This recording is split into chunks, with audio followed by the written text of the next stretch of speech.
Petronila kabakali ejalo chmanyene tuke goyo punda kokale shabiki.com chendo mar Jiomoshe na Shabiki Jet X. Petronila kabakali ma odak Juja County ma Nairobi noloyo omenda maromo shillings 250. Petronila notiyo gi omenda maromo shillings 250 kendo yudo mich ma olero ni obiro tiyo go ya ohala mar kar dusruok kata saloon. Maromo $2 en omenda ma ibiro loko kale Jiomoshe na Shabiki Jet X ka ji 10 ma hapgi oluara tok tugo yudo shillings 250 pile ka pile.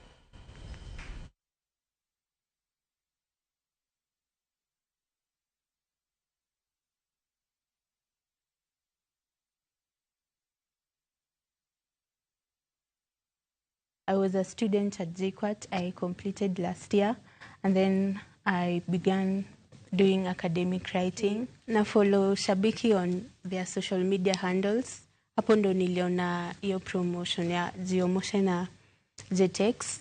Mimi niliplace bet na 50 bob, and then nikangoja hadi multiplier ipande ikafika 1200 na nikakuwa the highest multiplier. Hiyo do nataka nimefikiria vitu mob, but kitu yenye nimeona itawak ni nataka kuanzisha a cosmetics shop. Ya juu hiyo najua itashika haraka. Na wasiseme ni game ya maboys, kila mtu anaweza shinda. Kama mimi ni dem na nimeshinda, sasa dem mwingine ni nani?